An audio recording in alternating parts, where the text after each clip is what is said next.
हरे कृष्णा, राधे राधे। आज इस वीडियो में हम पितृपक्ष यानी श्राद्ध की बातें करेंगे। पितृपक्ष भाद्रपद मास शुक्ल पक्ष की पूर्णमासी से शुरू होकर आषाढ़ मास के कृष्ण पक्ष के अमावस्या तक 16 दिन के होते हैं। जो लोग धर्म ग्रंथों के अनुसार श्राद्ध के 16 दिनों में अपने पितरों को जल देते हैं तथा उनकी मृत्यु तिथि पर श्राद्ध करते हैं, वे इस लोक के सभी सुख भोग कर स्वर्ग को प्राप्त होते हैं। ऐसी मान्यता है कि पितरों का ऋण श्राद्ध द्वारा चुकाया जाता है। अब प्रश्न आता है कि श्राद्ध है क्या? देखो, श्राद्ध या पितृपक्ष 16 दिनों की अवधि होती है, जिसे महल्ले नाम से भी जाना जाता है। इन 16 दिनों को मृत पूर्वजों के सम्मान के लिए एक बहुत अच्छा समय माना जाता है।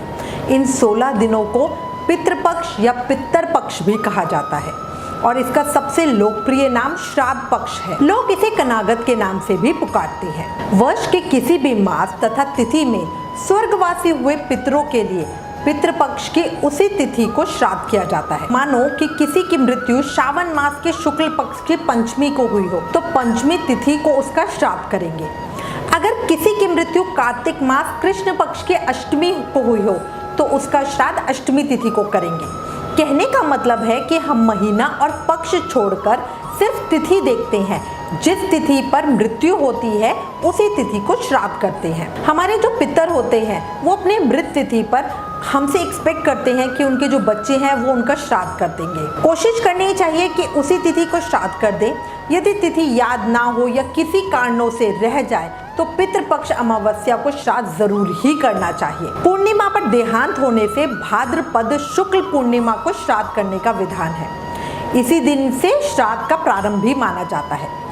श्राद्ध का अर्थ है श्रद्धा से जो कुछ दिया जाए। पितृपक्ष में श्राद्ध करने से पितृगण वर्ष भर तक प्रसन्न रहते हैं। धर्मशास्त्रों में कहा गया है कि पितरों का पिंड दान करने वाला गृहस्थ दीर्घायु, पुत्र पौत्रादि, यश, स्वर्ग, पुष्टि, बल, लक्ष्मी, सुख साधन तथा धन धान्य सब उसको मिलते हैं। श्राद्ध में पितरों को आशा रहती है कि हमारे जो पुत्र हैं, पुत्र पौत्र आदि हैं, वो हमें पिंडदान करेंगे, तिलांजलि प्रदान करेंगे, हमें संतुष्ट करेंगे। इसी आशा के साथ वो पितरलोक से पृथ्वी लोक पर आते हैं।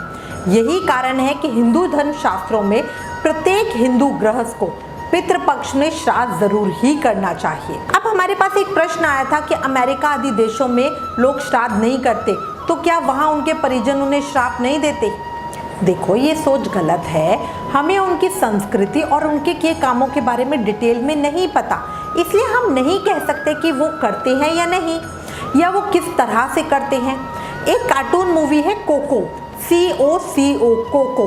प्लीज़ आप YouTube पर इस मूवी को ज़रूर देखें, आपके बहुत सारे डाउट्स क्लियर हो जाएंगे। साथ ही आपको बता दूं कि Mexican day of the dead holiday होता है, जिसमें वो अपने पितरों के लिए खाना बनाते हैं। हर संस्कृति में कुछ होता ही है, पर हमें उसकी जानकारी नहीं है, इसलिए लोग ऐसा कहते हैं। अब हमारे पास एक प्रश्न और आया था, जो मरता है उसका तो पुनर्जन्म हो जाता है, फिर श्राद्ध की क्या जरूरत है? देखो, शास्त्रों में विधान है हमें श्राद्ध करना ही चाहिए। जैसे 100 गायों में बछड़ा अपनी माँ को पहचान कर उसका थन से ही दूध पीता है, ऐसे ही पितरों के निमित्त दिया हुआ भोजन, दान आदि उन्हें ही मिलता है। कहते हैं कि पितरों के निमित्त उनके गोत्र तथा नाम का उच्चारण करके जो भी वस्तुएं उन्हें अर्पित की जाती हैं वह उन्हें उनकी योनि के हिसाब से मिलती है।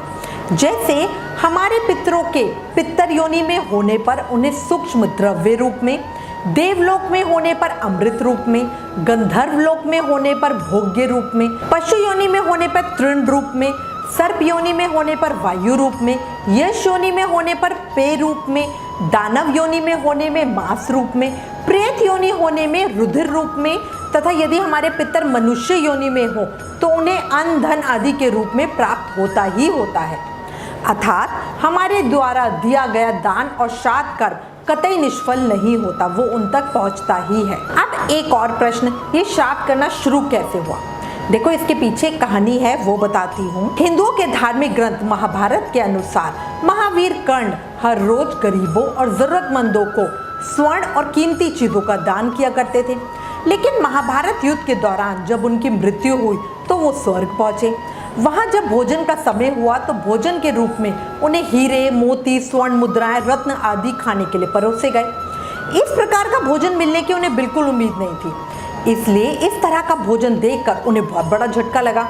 उन्होंने स्वर्ग के अधिपति भगवान इंद्र से पूछा, सभी अन्य लोगों को तो सामान्य भोजन दिया जा रहा है, फिर मुझे भोजन के रूप में स्वर्ण आभूषण रत्नादि क्यों परोसे गए हैं? कर्ण का ये सवाल सुनकर इंद्र ने कर्ण से कहा, इस बात पर कोई संदेह नहीं कि आप धरती के सबसे बड़े दानवीरों में से हो। आपके दरवाजे से कभी कोई खाली हाथ नहीं गया, लेकिन आपने कभी भी अपने पूर्वजों के नाम पर भोजन आदि दान नहीं दिया, इसलिए आपने धरती पर जिन चीजों का दान दिया है, आपको भोजन के रूप में स्वर्ग में वही चीजें मिलेंगी। तब महावीर कर्ण ने इंद्र से इस समस्या का समाधान पूछा, जिसके उत्तर में इंद्र ने कहा, कर्ण आप वापस पृथ्वी पे जाओ, अपने पूर्वजों को श्रद्धांजलि देने के लिए उनका श्राद्ध करो, अपने पूर्वजों को खुश रखने के लिए तर्पण और पिंडदान। भगवान इंद्र की आज्ञा अनुसार महावीर कर्ण फिर से धरती पर आए और अपने पितरों का आह्वान कर उनका तर्पण, पिंडदान व श्राद्ध किया। जिस समय महावीर कर्ण ने श्राद्ध किया था, उस समय सूर्य कन्या राशि में था और माना जाता है कि जब सूर्य कन्या राशि में होता है, तब चंद्रमा धरती के सबसे करीब होता है। पूर्वजों का पितृलोक चंद्रलोक के बिल्कुल ऊपर ही है, इसलिए यही वह समय होता है जब पितृलोक से पूर्वज अपने धरतीवासी वंशजों से भोजन प्राप्त करने की आशा करते हैं और श्राद्ध के रूप में पृथ्वीवासी जिस भोजन को पितरों के नाम से बनाकर प्रसाद रूप में गाय, कौवे व ब्राह्मणों को अर्पण करते हैं, वही भोजन सूक्ष्म रूप में इन पितृलोक के पूर्वजों को मिलता है। इस प्रकार से महावीर कर्ण ने भगवान इंद्र की आज्ञा से सर्वप्रथम श्राद्ध करने की शुरुआत की थी, जिसके बाद से धरती पर श्राद्ध का प्रचलन शुरू हुआ और माना यह जाता है कि इन 16 दिनों के पितृपक्ष में जो भी व्यक्ति अपने पूर्वजों का श्राद्ध करता है, उसके पूर्वज उसे संतुष्ट होकर उसे आशीर्वाद देने के लिए पृथ्वी पर आते हैं, जिससे उसके जीवन का अगला 1 साल शांतिपूर्ण तरीके से तरक्की करता हुआ बीतता है। जबकि जो लोग अपने पूर्वजों के नाम पे श्राद्ध नहीं करते, उन लोगों के पूर्वज धरती से वापस भूखे ही लौटने के लिए विवश होते हैं। परिणाम स्वरूप वे असंतुष्ट होकर लोगों को श्राप देते हुए पितरलोक वापस लौटते और उनके श्राप की वजह से घरों के लोग अकाल मृत्यु, अशांति व विभिन्न प्रकार की मनोविकृतियों के कारण साल भर परेशान रहते हैं। इसलिए हिंदू धर्म की ये मान्यता है कि यथाशक्ति प्रत्येक व्यक्ति को इस श्राद्ध पक्ष में अपने पूर्वजों के नाम पर उनका श्राद्ध, दान, तर्पण, पिंड दान आदि जरूर करना चाहिए, ताकि उन्हें अपने पूर्वजों का आशीर्वाद प्राप्त हो। अब एक प्रश्न में लोग ये कहते हैं कि जाने वाला हमारा प्रिय है, हमारे दादा दादी हैं, वो इतने बुरे नहीं कि वो अपने बच्चों पे गुस्सा करें या उन्हें श्राप दें। एक बार तो किसी ने मुझे ये कहा था कि भूल चूक सब माफ़ होती है। अम्मा यानी उनकी दादी जिनका वो श्राद्ध कर रहे थे, को सब पता है कि उनके बच्चे कैसे हैं। देखो, ये धारणा सही नहीं है। हमारे पितर या पूर्वजों ने हमारे लिए बहुत कुछ किया है, जिसकी वजह से आज हम यहाँ पर हैं। यही वे लोग हैं जिन्होंने परिवारों की नींव रखी, या कोई ऐसे भी हैं जो अकाल मृत्यु चले गए। वो सभी हमारे पूर्वज या पितर होते हैं। अब उनके लिए कुछ करना हमारी ड्यूटी है। हमसे उन्हें कुछ मिले, ये उनका हक है। अब वो पितर बन गए हैं, इसलिए उनमें कुछ एक्स्ट्रा पावर भी है।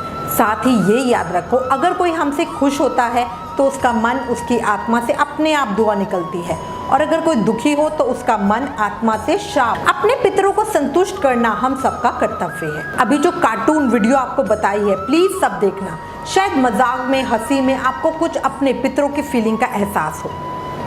एक प्रश्न आए कि श्राद्ध का क्या फायदा है? मरने के बाद कुछ खिलाने से अच्छा है जीते जी खिलाओ, सेवा करो। देखो, ये बिल्कुल सही बात है। हमारे माता पिता का हमारे ऊपर ऋण होता है, जो हम उनकी सेवा करके कुछ हद तक चुका सकते हैं। ऐसे ही देवताओं का ऋण होता है, जो हम पूजा पाठ, अनुष्ठान आदि करके चुकाते हैं। इसी तरह पर पितृ ऋण भी होता है, जो हम श्राद्ध आदि पर उनकी शांति के निमित्त भोजन और तर्पण करके चुकाते हैं। जो हमारे जन्मदाता माता पिता होते हैं, उनको हम मृत्यु उपरांत भुला ना दे, इसलिए उनका श्राद्ध करने का विशेष विधान बताया गया है। मनुष्य लोक से ऊपर पितृलोक है, पितृलोक के ऊपर सूर्यलोक है, इससे भी ऊपर स्वर्गलोक है। आत्मा जब अपने शरीर को त्यागती है, तब सबसे पहले ऊपर उठती है तो वो पितृलोक में जाती है। वहाँ हमारे अन्य पूर्वज मिलते हैं। अगर उस आत्मा के अच्छे पुण्य हैं तो ये हमारे पूर्वज भी उसको प्रणाम कर अपने को धन्य मानते हैं कि इस आत्मा ने हमारे कुल में जन्म लेके हमें धन्य किया। इसके आगे आत्मा अपने पुण्य के आधार पर सूर्य लोक की तरफ बढ़ती है। वहां से आगे यदि और अधिक पुण्य है तो आत्मा सूर्य लोक को भी भेद कर स्वर्ग लोक में की तरफ जाती है। लेकिन करोड़ों में से एक आध आत्मा ही ऐसी होती है जो परमात्मा में मिल जाती है, जिसे दोबारा जन्म नहीं लेना पड़ता। मनुष्य लोक एवं पितृ लोक में बहुत सारी आत्माएं अपनी इच्छा मोह अपने कुल में दोबारा जन्म लेती हैं। अब एक प्रश्न, किसका श्राद्ध कौन करे? देखो, पिता के श्राद्ध का अधिकार उसके पुत्र का है। अगर बहुत सारे पुत्र हैं तो उसका श्राद्ध उसके बड़े पुत्र को करना चाहिए। जिसके पुत्र ना हो उसका श्राद्ध उसकी पत्नी को, उसकी पत्नी ना हो तो उसका श्राद्ध सगे भाई को, और अगर सगा भाई भी ना हो तो उसका श्राद्ध उसके दामाद या पुत्री के पुत्र मतलब नाती को, और परिवार में कोई ना होने पर उसने जिसे उत्तराधिकारी बनाया हो उस व्यक्ति को श्राद्ध करना चाहिए। श्राद्ध आमतौर पे 3 पीढ़ियों के द्वारा किया जाता है, जिसमें पिताजी, दादाजी और परदादाजी मिलते हैं। यानी यदि आप श्राद्ध करना चाहते हो तो आप अपने पिता, दादा तथा परदादा का श्राद्ध कर सकते हैं। जो अपने पूर्वजों का श्राद्ध नहीं करते उन्हें पितरों के श्राप से रोग, शोक, धन, पुत्र हानि, अकाल मृत्यु, गर्भपात, अत्यधिक प्रसव पीड़ा, मृत्यु के समान मुसीबतें, गरीबी, झगड़े, वैवाहिक जीवन में असंतोष, अनेक प्रकार की परेशानियां, बुरे सपने आते हैं, जिसे पितृदोष के रूप में जाना जाता है। इसका संदर्भ हमें आदित्य पुराण में मिलता है। श्राद्ध के संदर्भ में ब्रह्म पुराण, गरुड़ पुराण, मत्स्य पुराण तथा विभिन्न स्मृतियों में उल्लेख मिलता है। ऋषि पराशर, ऋषि जाबली आदि ऋषियों तथा अनेक पुराणों में श्राद्ध करने पर जोर दिया गया है। ब्रह्म पुराण के अनुसार हव्य यानी हवन से देवताओं का, काव्य यानी श्राद्ध से पितृगणों का तथा अन्न द्वारा बंधुजनों का स्वागत करना चाहिए। शास्त्रों के अनुसार अपने पितरों की आत्मा को शांति देने का सही समय ये श्राद्ध पक्ष है। ऐसा माना जाता है कि इस समय सूर्य दक्षिणायन होता है, जिस कारण आत्माओं की मुक्ति का मार्ग खुल जाता है, और यदि इस दौरान श्राद्ध पाठ किया जाए तो प्रेत योनि में जूझ रही आत्माओं को मुक्ति दिलवाकर अगले चरण तक पहुंचाया जा सकता है। एक और बात बताती हूँ, ऐसा माना जाता है कि सृष्टि की शुरुआत में दिशाएं देवताओं, मनुष्यों और रुद्रों में बंट गई थी। इसमें दक्षिण दिशा पितरों के हिस्से में आई थी, इसलिए श्राद्ध कार्य दक्षिण दिशा की तरफ मुंह करके ही करना चाहिए। अब मैं आपको श्राद्ध के मुख्य अंग बताती हूँ, मतलब हमें श्राद्ध में क्या क्या जरूर करना चाहिए। सबसे पहला है तर्पण। इसमें दूध, तिल, कुशा, पुष्प, गंध मिश्रित जल पितरों को तृप्त करने हेतु दिया जाता है। श्राद्ध पक्ष में इसे रोज ही करना चाहिए। भोजन व पिंडदान, पितरों के निमित्त ब्राह्मणों को भोजन दिया जाता है। श्राद्ध करते समय चावल या जौ के पिंडदान किए जाते हैं। वस्त्रदान, वस्त्रदान देना श्राद्ध में बहुत अच्छा होता है, हमें जरूर देने चाहिए। दक्षिणा दान, यज्ञ की पत्नी दक्षिणा है। जब तक भोजन करा के वस्त्र और दक्षिणा नहीं दी जाती उसका पूर्ण फल नहीं मिलता। एक बात हमेशा याद रखें, श्राद्ध से पितरों की तृप्ति के लिए नहीं होता, बल्कि श्राद्ध करने से श्राद्ध करने वाले को बहुत आशीर्वाद, खुशियां और सफलता मिलती है। अब अपनी अगली वीडियो में आपको बताऊंगी कि श्राद्ध करते समय किन बातों का ध्यान रखना चाहिए, साथ ही श्राद्ध में अपने सेवित शिव विग्रह या लड्डू गोपाल को भोग कब कैसे लगाएं। अगर इस वीडियो में दी गई जानकारी आपको पसंद आई हो या आपके लिए उपयोगी हो तो प्लीज़ हमें लिखें। अगर इस वीडियो में दी गई जानकारी आपको पसंद आई हो, आपके लिए उपयोगी हो तो प्लीज़ इसे आगे शेयर करें, हमें कमेंट करके ज़रूर बताएं। ज्ञान बांटने से ही बढ़ता है, इसलिए इस वीडियो को ज़्यादा से ज़्यादा शेयर करें। Please like, share and subscribe. Thank you. Hare Krishna.